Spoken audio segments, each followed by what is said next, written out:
আসসালামু আলাইকুম, কেমন আছেন সবাই? আশা করি সবাই ভালো আছেন। সৌদি আরবের অনেক প্রবাসী ভাই আমাকে জিজ্ঞাসা করে বা অন্যান্য দেশের প্রবাসীরাও অনেক সময় জিজ্ঞাসা করে যে ভাই, বাংলাদেশ সরকার এমআরপি ফাস্টফুড থেকে ই ফাস্টফুডে কনভার্ট হওয়ার জন্য যদি এমআরপি ফাস্টফুডের তথ্যের সাথে এনআইডি কার্ডের তথ্যের গড়মিল থাকে, তাহলে সেক্ষেত্রে প্রবাসীদের জন্য স্পেশাল যে সুযোগটা দেওয়া হয়েছে সেটা হলো জন্ম নিবন্ধন বের করে এমআরপি ফাস্টফুডের জন্য আবেদন করা যাবে। এটা শুধু প্রবাসীদের জন্য।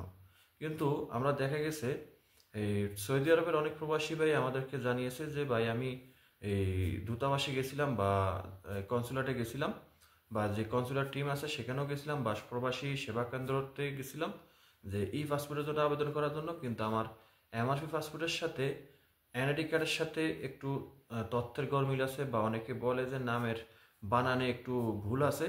তো সেই ক্ষেত্রে আমি শর্টকাটে পাসপোর্ট অনুযায়ী জন্ম নিবন্ধন বের করছি, কিন্তু জন্ম নিবন্ধন এবং এমআরপি পাসপোর্টের তথ্যের মিল রেখে আমি ই পাসপোর্টের জন্য আবেদন করতে গেছি, কিন্তু সেখান থেকে আমাদেরকে ফিরিয়ে দেওয়া হয়েছে। কেন ফিরিয়ে দেওয়া হয়েছে?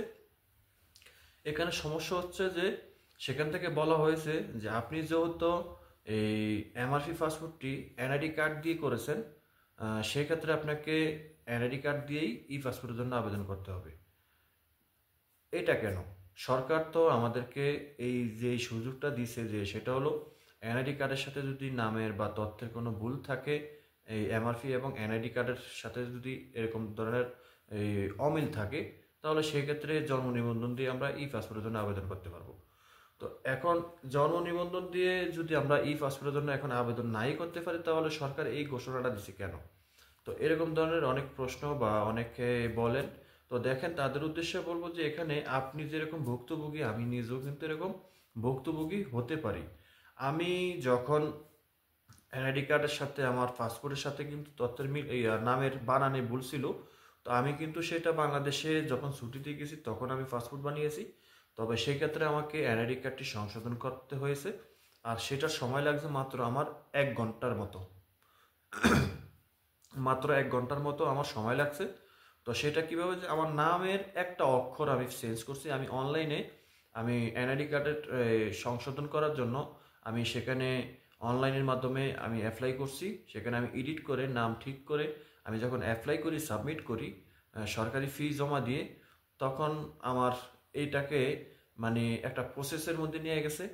তো তখন আমি তাৎক্ষণিক আমি অ্যাপ্লাই করার সাথে সাথেই 5 মিনিটের মধ্যে আমি আমার উপজেলায় গেছি। উপজেলায় গিয়ে আমার এনআইডি কার্ডের যেই অ্যাপ্লাইটা করছি সেটাকে আমি ওখান থেকে অ্যাপ্রুভাল করিয়ে আনছি। অ্যাপ্রুভাল করিয়ে আনার পর আমার নামটা ঠিক হয়ে গেছে। এতে আমার 1 থেকে 1.5 ঘন্টা, সর্বোচ্চ 1.5 ঘন্টার মতো লাগছে। তবে এই সময়টা লাগছে আমার শুধু যেতে আর আসতে। আর ওখানে গিয়ে আমি 10 মিনিটের মধ্যে আমি অ্যাপ্রুভাল করিয়ে আনছি, ঠিক আছে? তো এটা আপনাদের ক্ষেত্রেও কিন্তু করা সম্ভব।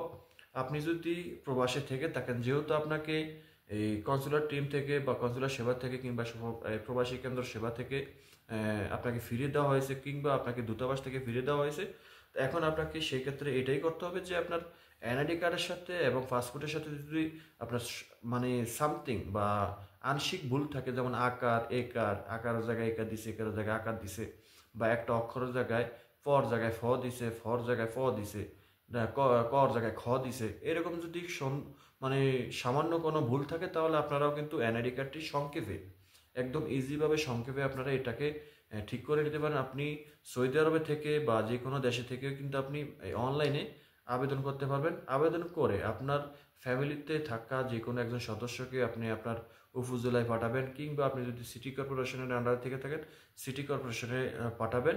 সেখানে যে নির্বাচন কমিশনের যে অফিস আছে এনআইডি কার্ডের তথ্যগুলো সংশোধন করার জন্য, তো সেখানে পাঠালে তারা কিন্তু ওখান থেকে অ্যাপ্রুভাল নিয়ে আসতে পারবে, ঠিক আছে? ওখানে গিয়ে রিকোয়েস্ট করলে হবে যে আমার ভাই বা আমার ছেলে বিদেশে থাকে, সেখান থেকে সে এই ফাস্টফুড বানাতে হবে, ঠিক আছে? এই সেটার জন্য এনআইডি কার্ড সংশোধন করতে হবে। সে কিন্তু অনলাইনে সাবমিট করছে, কিন্তু আপনারা এটাকে একটু অ্যাপ্রুভাল করে দেন দয়া করে। যদি রিকোয়েস্ট করে তাহলে সেটা সাথে সাথে তারা করে দিব, যদি এটা ঢাকামুখী কোনো কাজ না থাকে, ঠিক আছে? যেমন এখানে আপনি যদি নামের টোটাল একটা এই পার্থক্য আছে। যেমন আপনার নাম পাসপোর্টে আপনার নাম হলো শরীফ, আপনার এনআইডি কার্ডের নাম হলো আব্দুল করিম বা এই শফিক, ঠিক আছে, এখানে শরীফ এখানে শফিক, তাহলে এই দুইটার নাম একেবারে আলাদা আলাদা। তো সেই ক্ষেত্রে যদি আপনার এই নামগুলো চেঞ্জ করতে হয় বা সংশোধন করতে হয় তাহলে এখানে অনেক লম্বা প্রসেস। আর এটা আপনার মূল হেড অফিস থেকে, ঢাকা থেকে এটা ঠিক হয়ে তারপরে যে আসবে। আর এটা ঠিক করতে গেলে আপনার পুলিশ ভেরিফিকেশন লাগবে, পুলিশ ক্লিয়ারেন্স লাগবে, ঠিক আছে, ইনভেস্টিগেশন লাগবে, এগুলো সব তথ্য জোগাড় করে, ঠিক আছে, তারপরে আপনার নামটা পরিবর্তন করা হবে পাসপোর্ট অনুযায়ী, ঠিক আছে। সেখানে আপনার লম্বা সময় লাগবে, 1-2 মাসও লাগতে পারে। তো আর যদি আপনার ছোটোখাটো এই অক্ষর আকার একার ভুল থাকে তাহলে সেটা আপনার 1 ঘন্টা 2 ঘন্টার ভিতরে বা একদিনের ভিতরে আপনি এটা অ্যাপ্রুভাল বা এটা সংশোধন করে নিতে পারবেন সরাসরি গিয়ে, ঠিক আছে। কারণ সেটা হয়ে থাকে আপনার উপজেলার কাজ, উপজেলা থেকে সেটা অ্যাপ্রুভাল করে দিবে। আর যেটা তার উপরে যেটা যেরকম এখানে আছে ক, খ, গ, ঠিক আছে, মানে সিরিয়াল মেনটেন আছে। তো আপনি যদি এই এই আপনার এই ছোটোখাটোর নাম পরিবর্তন করতে চান বা একটা অক্ষর বা আকার রেখা পরিবর্তন করতে চান সেটা হয় আপনার উপজেলা থেকে। আর যদি একটার উপরে একটু মানে ক্রিটিক্যাল সমস্যা হয়ে থাকে তাহলে সেটা চলে যায় আপনার বিভাগীয়ভাবে, ঠিক আছে, বিভাগীয় অফিস থেকে ঠিক হয়ে আসে। আর যদি আরও ক্রিটিক্যাল হয়ে থাকে যে নামের একেবারে পুরোপুরি পার্থক্য আছে তাহলে সেটা আপনার ঢাকা থেকে ঠিক হয়ে আসে, ঠিক আছে। তো এই হলো বিষয়টা। তো এখন যেহেতু প্রবাসীরা জন্ম নিবন্ধন দিয়ে আপনার এমআরপি পাসপোর্ট থেকে ই পাসপোর্টে কনভার্ট হতে পারছেন না, এটা মানে ফিরিয়ে দেওয়া হয় তা, তবে এটা কিন্তু আমি মনে করি এটা দূতাবাস থেকে বা প্রবাসী সেবা কেন্দ্র থেকে ফিরিয়ে দেওয়াটা কিন্তু মানে টোটালি একটা মানে ফাইজলামি ছাড়া কিছুই না। কারণ এখানে যেহেতু অন্তর্বর্তীকালীন সরকার আমাদেরকে প্রবাসীদেরকে এই সুযোগটা দিয়েছে যে জন্ম নিবন্ধন দিয়ে ই পাসপোর্টের জন্য আবেদন করতে পারবো যদি এনআইডি কার্ডের সাথে এই এমআরপি পাসপোর্টের তথ্যের গরমিল থাকে। তাহলে আমরা যেন পাসপোর্টের অনুযায়ী আমরা একটা জন্ম নিবন্ধন বের করে অনলাইন ভিত্তিক জন্ম নিবন্ধন বের করে ই পাসপোর্টের জন্য আবেদন করতে পারি। এখন সেটাও যেহেতু আমরা পারছি না, এটা সম্পূর্ণভাবে তারা ফাইজলামি করে, ঠিক আছে। আর এখানে আরেকটা কারণ হতে পারে যে আপনি যারা এমআরপি পাসপোর্ট সংশোধন করতে দিচ্ছেন আবার এই রিনিউ করতে দিচ্ছেন তাদের মধ্যে থেকেও কিন্তু অনেকে আমাদেরকে প্রশ্ন করে যে ভাই আমি এমআরপি পাসপোর্ট সংশোধন বা রিনিউ করতে দিয়েছি এখনো পর্যন্ত আমার পাসপোর্ট অনলাইনে শো করে যে এটা মানে প্রসেসিংয়ে যায়নি বা এটা এখনও পেন্ডিংয়ে আছে। তো এখন আমি ই পাসপোর্টের জন্য আবেদন করতে পারবো কিনা, তাদের উদ্দেশ্যে আমরা পূর্বের অনেক ভিডিওতে বলেছিলাম যে আপনি যদি এমআরপি পাসপোর্টের জন্য আবেদন করে থাকেন তাহলে সেটাকে আপনি আগে ক্যান্সেল করাতে দেবো, ক্যান্সেল করার পর তারপর আপনি ই পাসপোর্টের জন্য আবেদন করতে দেবো, ঠিক আছে। এছাড়া আর কোনো উপায় নেই। আপনি যদি ওইটা আবেদন থাকা অবস্থায় যদি আপনি ই পাসপোর্টের জন্য আবেদন করেন তাহলে এখানে কিন্তু আপনার দোনোটা পাসপোর্ট আটকে দেবো, ঠিক আছে, ই পাসপোর্টটাও আটকে দেবো, এমআরপি পাসপোর্টটাও আটকে দেবো। কারণ এমআরপি পাসপোর্টটা যখন সংশোধন করতে দেন সেটা যদি আপনার ইনপ্রসেসিংয়ে যায় কিংবা আপনার পেন্ডিংয়ে থাকে কিংবা আপনার ইস্যুতে থাকে তাহলে মনে রাখতে হবে যে আপনার যে পাসপোর্টটা জমা দিয়েছিলেন সংশোধন করার জন্য বা রিনিউ করার জন্য সেই পাসপোর্টটা চেঞ্জ হয়ে নতুন একটা পাসপোর্ট হবে এবং সেই নতুন পাসপোর্টের নতুন একটা নাম্বার হবে। আর আপনি ই পাসপোর্টের জন্য আবেদন করতে গেলে আপনার ওই পাসপোর্টের নতুন পাসপোর্টটার ফটোকপি লাগবে, ঠিক আছে। আর আপনি যদি ওটা ক্যান্সেল না করে ওই আবেদন ক্যান্সেল না করে যদি নতুন করে ই পাসপোর্টের জন্য আবেদন করেন তাহলে সেক্ষেত্রে এটা যখন পাসপোর্ট অধিদপ্তর থেকে দেখবে যে আপনার এনআইডি কার্ড দিয়ে কিংবা আপনার পূর্বের যে পাসপোর্টের ফটোকপিটা দিয়েছেন ওই ফটোকপিটা দেওয়া তারা যখন চেক করবে তখন দেখবে যে আপনার নামে আরও একটা পাসপোর্ট ইস্যুতে আছে বা ইন প্রসেসিংয়ে আছে কিংবা পেন্ডিংয়ে আছে। কাজেই আপনার এই পাসপোর্টটা আর হবে না। এই পাসপোর্টটা হতে হলে আপনার ওই যে নতুন যে পাসপোর্টটা হচ্ছে বা হইতেছে সেই পাসপোর্টের ফটোকপি লাগবে, ঠিক আছে। আর সেটা দিয়ে আপনাকে আবেদন করতে হবে অনলাইনে।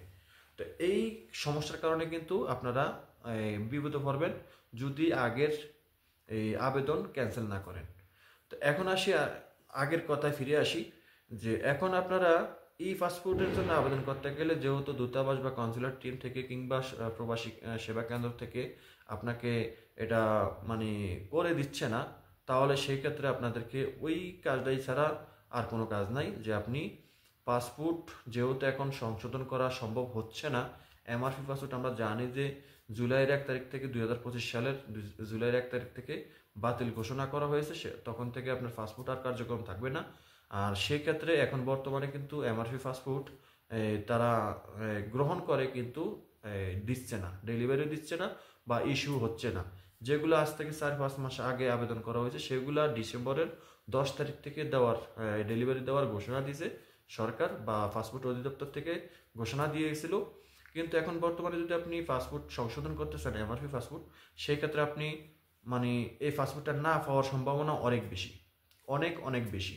ঠিক আছে, তাই আমি আপনাদেরকে বলবো যে আপনার যদি ফাস্টফুডের নামটা যদি সঠিক থাকে আর এনআইডি কার্ডের নামটা যদি একটু ভুল থাকে, হালকা পাতলা ভুল থাকে, তাহলে আপনি ঠিক ওইভাবে যেভাবে আমি বলছিলাম যে উপজেলা বা এই সিটি কর্পোরেশন থেকে আপনারা এটাকে অ্যাপ্রুভাল নিয়ে ঠিক করে নেবেন, সংশোধন করে নেবেন, তারপরে এই পাসপোর্টের জন্য আবেদন করবেন।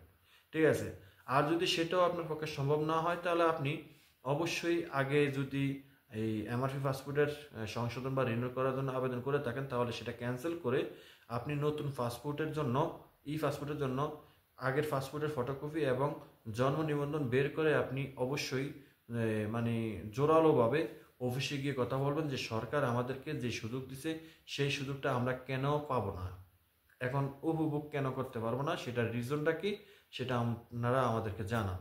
ঠিক আছে, কারণ সরকার তো বলছে যে জন্ম নিবন্ধন দিয়ে আপনি এই পাসপোর্টের জন্য আবেদন করতে পারবেন, এমআরপি পাসপোর্ট এবং জন্ম নিবন্ধন দিয়ে, তবে দুটার এই তথ্য সঠিক থাকতে হবে। এই হলো মূল কাহিনী। তো আসল কথাই হলো যে এটা যে আমি এই অন্তর্বর্তীকালীন সরকারের উদ্দেশ্যে বলবো এবং এই প্রবাসে যারা আছেন বা কনসুলার টিমের কর্তৃপক্ষ আছেন তাদের উদ্দেশ্যে বলবো যে আপনারা শুধু শুধু প্রবাসীদেরকে বা আমরা যারা প্রবাসী আছি আমাদেরকে আপনারা এইসব ধরনের হয়রানি না করে খুব সংক্ষেপে আমরা যেভাবে পাসপোর্টটা হাতে পেতে পারি বা এমআরপি পাসপোর্ট থেকে পাসপোর্টে গিয়ে আমরা সাকসেসফুল হতে পারি সেই ব্যবস্থাটা আপনারা করে দেন। কারণ আমরা প্রবাসীরা আমাদের পাসপোর্টের সাথে এনআইডি কার্ডের সাথে তথ্যের মিল নাও থাকতে পারে, না থাকার সম্ভাবনা 99%। সৌদি আরবে বা বিভিন্ন দেশে যারা আসি তাদের কিন্তু পাসপোর্টের সাথে এনআইডি কার্ডের সাথে কোনো রকম মিল নাই। তাই আপনারা এই জন্ম নিবন্ধন দিয়ে যাতে আমরা প্রবাসীরা এমআরপি পাসপোর্ট থেকে পাসপোর্টে কনভার্ট হতে পারি সংক্ষেপে সেই ব্যবস্থা করেন। ঠিক আছে, আর যেহেতু সরকার এই সুযোগ দিচ্ছে আপনারা এই সুযোগটা আমাদেরকেও উপভোগ করতে দিবেন, হুদা কামাকা আপনারা ফাইজলামি করবেন না। অনেক প্রবাসীরা আমাদেরকে জানায় যে ভাই জন্ম নিবন্ধন দিয়ে তো পাসপোর্টের জন্য আবেদন করতে পারতেছি না, বলে যে আপনি এনআইডি কার্ড দিয়ে এই আবেদন করছেন, আপনি সেটা দিয়ে আবেদন আমার এই পাসপোর্টের জন্য আবেদন করতে হবে। কিভাবে করব? এখানে তো পার্থক্য আছে, এনআইডি কার্ড এবং এমআরপি পাসপোর্ট তথ্যের মিল নাই, নামের সংঘর্ষ, তো এগুলো কিভাবে ঠিক করব? এগুলো তো ঠিক করতে করতে অনেক সময়, ঠিক আছে, বা করা সম্ভবও হয় না। তো আপনারা শুধু শুধু কেন আমাদের প্রবাসীদেরকে এরকম হয়রানি করান? ঠিক আছে, যেটা সংক্ষেপ যেভাবে আমরা পাসপোর্টটা পাই, ঠিক আছে, আমরা যেহেতু আমরা প্রবাসী আছি আমাদের একটা ভিসা পাসপোর্টে লাগানো আছে, আমাদেরকে বৈধভাবে থাকার জন্য ব্যবস্থা করে দেন। আমরা যখন আমরা দেশে যাব, দেশে গিয়ে প্রয়োজনে আমরা পাসপোর্ট সংশোধন করা লাগে বা এই এনআইডি কার্ড সংশোধন করা লাগে, সেটা আমরা দেশে যখন পারমানেন্টলি চলে যাব তখন আমরা এটা করে নেব। ঠিক আছে, আমরা এই দেশে থেকে তো এগুলা করা সম্ভব হয় না, আর এগুলা করতে গেলে আমাদের অনেক সময় লস হয়, তাতে গিয়ে আমরা অবৈধ হতে হয়, না হয় আমাদের ভিসার মেয়াদ শেষ, আমাকে এই ইকামার মেয়াদ শেষ হয়ে যায়, অনেক সমস্যা হয়, ইমার্জেন্সি দেশে যাবো সেটাও পারতেছি না। তো এইসব হয়রানি থেকে আমাদেরকে বাঁচার সুযোগ করে দেন আপনারা। এমআরপি পাসপোর্ট থেকে পাসপোর্টে কীভাবে সংক্ষেপে যাওয়া যায়, ঠিক আছে, সেটার ব্যবস্থা গ্রহণ করেন। আশা করি সবাই বুঝতে পেরেছেন। ভিডিওটা ভালো লাগলে অবশ্যই শেয়ার করে দেবেন। যারা চ্যানেলে নতুন তারা চ্যানেলটি সাবস্ক্রাইব করে পাশে থাকা বেল আইকনটা অন করে দিবেন। সবাই ভালো থাকবেন, দেখা হবে অন্য কোনো ভিডিওতে। আল্লাহ হাফিজ।